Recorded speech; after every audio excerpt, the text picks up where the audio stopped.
Dad, Mom, this car is amazing. Thank you, I loved it, my brother exclaimed with his eyes full of excitement upon receiving his birthday present. When my turn came, the story was very different. My parents gave me a package with such exaggerated enthusiasm that it was almost laughable. You're going to love it, they said with smiles from ear to ear. I tore the paper full of expectation, only to find a cleaning kit, yellow gloves, a sponge, and an all-purpose cleaner. I blinked twice, trying to take it in. Am I serious? I asked, holding up the gloves as if they were evidence of a crime. What will they give me for my next birthday? A housewife apron. My mom crossed her arms. Stop being ungrateful. My dad just shook his head, as if I was the one exaggerating. Indignant, I left the kit on the table and walked away without saying a word. But days later, something unexpected happened. A mysterious letter arrived, and what was written in it changed everything. Hi, I'm Marisol. For a long time, I thought that pleasing others was the key to being loved, that if I was good enough, someone would value me as I deserved at some point. Oh, how naive I was. They abandoned me in a shelter when I was a baby. I never met my biological parents. I spent the first 5 years of my life in a house full of children like me, all waiting for a family. I learned from a very young age that the world is not always fair. Even so, I maintained a childlike hope that happiness existed, and maybe it was there, waiting for me somewhere. It was then that Isabel and Miguel arrived at the shelter. Isabel was an elegant woman with eyes that transmitted hope. Miguel, for his part, had a warm smile, one of those that makes any child want to run into their arms. Honey, said Isabel, kneeling to be at my level, if you allow us to be your family, I promise that we will love you more than anything in this world. I didn't know if I could believe her, but the idea of having a home was too good to pass up. The first few months were a dream. Isabel and Miguel were everything a little girl could wish for. Isabel taught me how to draw while Miguel read bedtime stories. My room had colorful sheets, and my closet was full of pretty clothes that Isabel chose with great care. For the first time, I felt special. For the first time, I thought someone cared. Isabel always made sure to remind me how important I was to her. Marisol, you were the greatest gift God gave me, she said while caressing my hair tenderly. You made me a mother, and I will never forget that. It was as if each word was designed to fill my heart with love and security. It made me feel special as if I were the center of her world. For a while, I believed every word. The first years with Isabel and Miguel were almost perfect. They took me to the park, bought me books and crayons to draw, and always told me that I was their miracle, the girl who had come into their lives to complete them. I remember nights when Miguel read me stories while Isabel tucked me in, saying that everything they did was because they loved me. But 3 years later, the miracle happened that Isabel had wanted all her life. She became pregnant. When she announced the news, the whole house exploded with happiness. Isabel and Miguel were euphoric as if they had won the lottery. Isabel's eyes shone like never before. She looked radiant, and for a moment, I thought that happiness would be for everyone. I also felt excited. Who wouldn't like a little brother? I thought of all the things I could teach him and the adventures we could share. But from the moment Emiliano was born, everything changed. He wasn't just a baby, he was the miracle, the son that Isabel and Miguel thought they could never have. Suddenly, the love and attention they gave me began to fade. At first, it was small things. They were always too busy with Emiliano to play with me or ask how I was doing at school. My drawings, which they used to proudly display on the refrigerator, stopped mattering. The bedtime story times were gone, replaced by whispers in Emiliano's room. Little by little, I became a shadow in my own house. But soon, the differences became impossible to ignore. You have to understand, Marisol, my mother would say in that tone that makes you feel small as if someone were explaining something obvious to you. Emiliano is our miracle. He deserves the best. And I just had to be grateful to be there. One time, when I was 10, I asked to go on a school trip. It was a visit to a museum that excited me, something I had been looking forward to for weeks. Miguel let out a short laugh that made me feel ridiculous. Excursion, Marisol? We can't spend money on that. Emiliano needs a new bike. You can wait, right? That answer was like an invisible blow. I was only 10 years old, but I already understood my place in the family. Emiliano was the king, the center of their universe, and I was barely a footnote. Over the years, those little exclusions became routine. As my 18th birthday approached, I knew exactly what to expect. In previous years, my day went by as a formality, while Emiliano had elaborate parties, expensive gifts, and emotional speeches about how he was the pride of the family. My birthdays consisted of a small cake bought last minute and a hurried "congratulations" just in case. But this time, something inside me had changed. I decided I wouldn't get my hopes up. If I wanted a gift, I would have to be the one to buy it. I had been saving for years. Every tip I earned at my job at the cafeteria, every extra coin I managed to save, went straight into an envelope hidden in the bottom of my drawer. Every time I opened it, I felt like I was building a little future, something of my own, something no one could take away from me. My plan was simple: buy something meaningful, maybe a laptop to study or even pay for an online course that would help me build a better future. It was a way of telling myself that I deserved better, that my worth did not depend on them or their approval. I deserved it.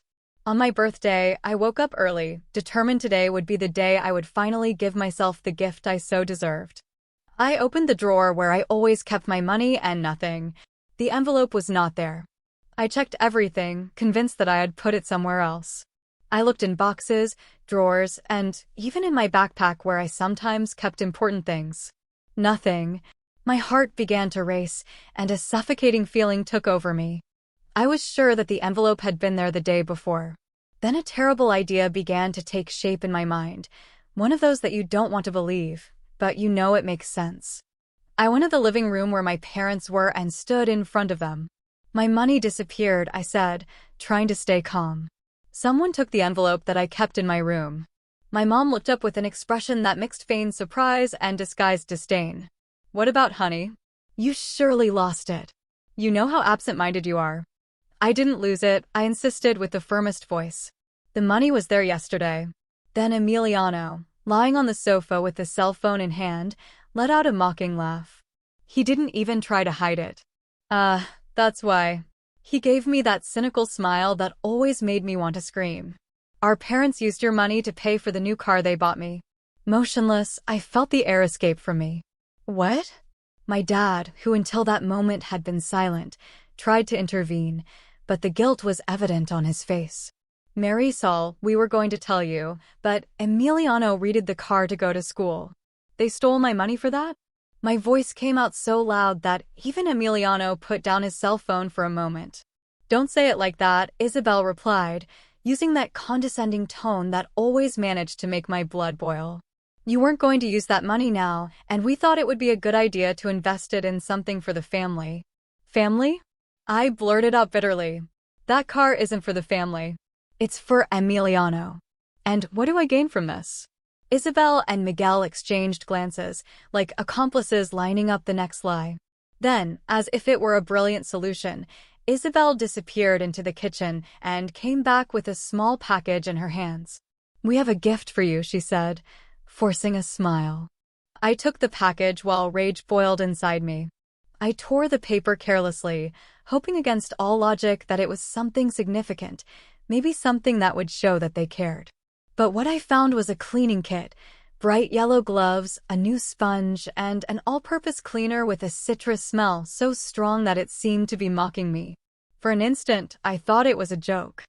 I looked around the living room, waiting for Emiliano to start laughing and say, "It's a joke," but all I saw were the serious faces of Isabel and Miguel as if they had just given me the most valuable gift in the world. Am I serious? I asked, holding the kit as if it was made of radioactive material. Of course I'm serious, Isabel replied with that condescending tone that always gave me the creeps. You've always liked to help around the house. We thought it would be useful. Useful? They had given a car to Emiliano and a cleaning kit to me, and still, they tried to justify it. And what's next? I replied, holding up the yellow gloves. A maid's uniform? A schedule of tasks. Miguel cleared his throat in a pathetic attempt to calm the situation. It's the thought that counts, Marisol. Oh, right, I replied with sarcasm dripping from every word. Nothing says I value you like an all-purpose cleaner. From the couch, Emiliano finally intervened, letting out a mocking laugh. Well, at least now you can clean your apartment. That was the straw that broke the camel's back. He always does the same. I work hard. I save every last penny. And you take it from me to give it to him. I pointed at Emiliano, who was still laughing shamelessly. Miguel tried to say something, but I didn't give him time. I'm not going to continue being your fool. Enough. Don't count on me for anything else. Before they could make up excuses or ask for forgiveness, I went to my room and began to pack my things. That night, I left Isabel and Miguel's house with a backpack on my back and the conviction that I would never again let someone use me that way. It was difficult, but at the same time, incredibly liberating. In the following days, it became clear that my decision was not well received. Emiliano could not deal with the fact that I was no longer there to finance his comfortable life, and soon his resentment turned into actions intended to harm me. Despite that, leaving that house was one of the best decisions of my life. With the little money I had managed to save, I rented a small room in a simple neighborhood. It was not luxurious, but it was mine. For the first time, I tasted the flavor of freedom, that kind of freedom that only those who have spent years living as a shadow in the lives of others can understand. At first, I thought that leaving Isabel and Miguel's house would be the end of my problems. They would have to deal alone with Emiliano, and I could finally build my life away from them. But his spoiled and envious streak, that was Emiliano, could not stand the idea that I, the adopted daughter that they always treated as inferior, had come out ahead and was willing to do whatever it took to break me down. It all started with little annoyances. Emiliano would show up at my work unannounced, trying to humiliate me in front of my coworkers. She was always useless at home, he would say with that cynical smile that made my blood boil. I imagine it's the same here. My coworkers would laugh, thinking it was a joke, but I knew it wasn't. Then the messages came. Emiliano sent dozens of texts accusing me of being ungrateful, of abandoning the family, of being selfish. You think you're better than us, he wrote in one. Maybe you're just a poor girl who doesn't even know how she got to where she is. I ignored him, blocked his number, deleted the messages, and moved on. But Emiliano didn't stop there. With a lot of effort, I managed to save enough to buy a used car. It wasn't anything luxurious, but it was mine. Having a car gave me the freedom I always dreamed of, moving around without depending on anyone. One night, when I left work, I found my car destroyed. The windows were broken, the tires were flat, and words like ungrateful and selfish were scratched on the bodywork. I stood in the parking lot, trying to process what I was seeing. My chest was burning with anger and frustration. Who would do something like that? And then I knew. It wasn't hard to guess. Emiliano. My heart was pounding. But this time I had proof. The parking lot had security cameras. The next morning, I went to ask for the recordings. There he was, Emiliano in the images, destroying the car with the same arrogance as always, looking directly at the cameras as if he wanted to challenge me. I took the evidence and went straight to Isabel and Miguel's house. They were in the living room, and Emiliano, as always, was lying on the couch with his cell phone in his hand. You're crazy for coming here, he said, without even looking at me. Crazy? I dropped the security images on the table with force. Do you think you can destroy my life and get away with it? Isabel took the papers. When she saw the photos, she turned pale. Her mouth opened, but no words came out. Emiliano, it's not that serious, Mom, Emiliano said with that mocking smile that I knew all too well. She always exaggerates. Miguel tried to calm the situation. Marisol, we're going to solve this as a family. There's no need to involve anyone else. We're going to solve this as a family, I screamed, unable to contain my anger. You stole my money, you destroyed my trust, and now he's a vandal. The only thing I achieved with my effort. Do you think this can be fixed with an apology? They tried to continue arguing, but they remained silent when I said, I already reported him. He's going to pay for what he did. The news that Emiliano had been accused of vandalism spread like wildfire among the relatives. To my surprise, many were on my side. They always indulged him too much, some said. It was time for someone to teach that boy a lesson. But Isabel and Miguel were furious. They called me several times, begging me to withdraw the complaint. "He's your brother," Isabel repeated, her voice full of desperation. "Don't you understand that you are destroying our family?" I, on the other hand, was determined. "You destroyed this family the moment you decided that I was not part of it," I answered firmly. After that confrontation, something inside me changed. It was as if the part of me that still sought their approval had died. For the first time, I no longer cared what Isabel and Miguel thought. I didn't need to please anyone. For the first time, I had control of my life. That didn't mean it would be easy. Emiliano was facing a process for vandalism, and Isabel and Miguel kept bombarding me with messages and calls, trying to manipulate me. "You're exaggerating," Marisol said in a voice message. "We are a family. You can't do this to your brother." But for me, this wasn't about family, it was about boundaries. What Emiliano did wasn't just an attack on my car. It was an attempt to intimidate me, to show me that I would never have peace away from them. I couldn't let him win. Weeks later, Emiliano's trial took place, despite Isabel and Miguel's desperate attempts to minimize what had happened. The evidence spoke for itself. The security footage and witness testimonies were clear. Emiliano was sentenced to pay a fine and forced to do community service. Isabel cried as if the world had ended. Emiliano, unable to show an ounce of remorse, gave me a stare and muttered, "Do you think you won? This isn't over yet." I ignored him because, for the first time, it wasn't about winning or losing. It was about finally breaking free from them. Even though Emiliano was facing the consequences, something still didn't fit. There was a weight in Isabel and Miguel's eyes that I couldn't explain. It wasn't just anger or frustration, there was something deeper that triggered my instincts. Weeks later, I received an unexpected letter. It was from Aurora, a distant aunt of Miguel. At first, I thought it would be another relative trying to intervene in the situation, but I decided to open it. What I read changed everything. Aurora didn't beat around the bush in the letter. She said that she knew what I had faced with Isabel and Miguel, but that there was something crucial I needed to know. Emiliano was not Miguel's son. "He doesn't know," the letter said, "and I'm sure Isabel would never tell him. But he deserves to know the truth because, in the end, all of this is connected to the reason why they never treated you like part of the family." I was speechless. I spent days digesting that information.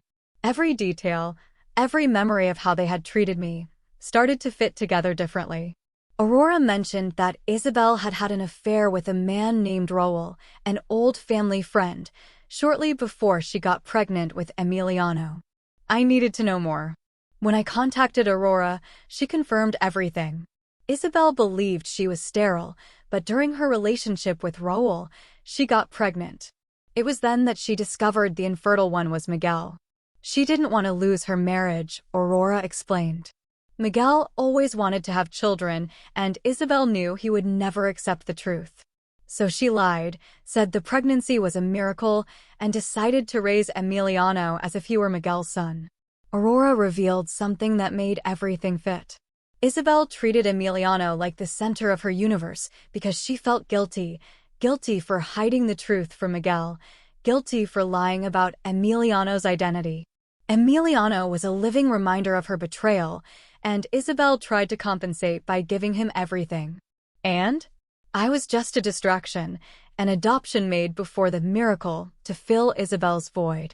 When Emiliano was born, my presence was no longer necessary. That revelation filled me with rage, but also with clarity. For the first time, I understood the problem was never me. All the humiliations, the abandonment, and even the theft were reflections of Isabel's lies and guilt. I decided that I wouldn't let that truth stay buried. I needed to face them, not only for myself, but to close, once and for all, any link with that family. I returned to their house. Now it seemed smaller, more decadent, as if it reflected the rottenness of everything I had discovered. Isabel and Miguel greeted me with looks full of guilt and wounded pride. Emiliano, curiously, was not there. "Why did you come back?" Isabel asked with a cold voice. "Because I know the truth," I answered, dropping Aurora's letter on the table. Miguel took the letter, confused, while Isabel turned pale. She knew exactly what was written there. "You lied to him," I continued, staring at her. "You lied to him about Emiliano. He was never your son, and you knew it." Miguel stood still. His voice came out low, loaded with disbelief. "What is she saying, Isabel?" Isabel began to stammer, trying to deny it, but the truth had nowhere to hide. After minutes of silence and unbearable tension, she gave in. She admitted, with tears in her eyes, "Emiliano is not your son. It was a mistake." I was desperate. "A mistake?" Miguel screamed, abruptly standing up. "My whole life was a lie. You made me believe he was my son, and yet you put him above everything and everyone." The confrontation ended as expected, with screams, accusations, and an inevitable separation. Days later, Miguel left the house, saying he never wanted to see Isabel again. When Emiliano discovered the truth, he turned against his mother, but not out of remorse or empathy. It was just the wounded ego of someone who always believed himself untouchable. Isabel, once an authoritarian and controlling figure, was now alone, trapped in a web of guilt and lies that she had woven. Meanwhile, I moved on. I didn't feel sorry for them. But for the first time, I felt an indescribable peace. It was as if I had finally freed myself from the weight of guilt that was never mine. The truth was clear. I would never have been enough for Isabel and Miguel, no matter what I did. Not because I was inadequate, but because they were never capable of truly loving anyone but themselves. My life was finally mine, and that freedom, that ability to start over, was the greatest revenge I could have. Thank you for listening to the story up to here.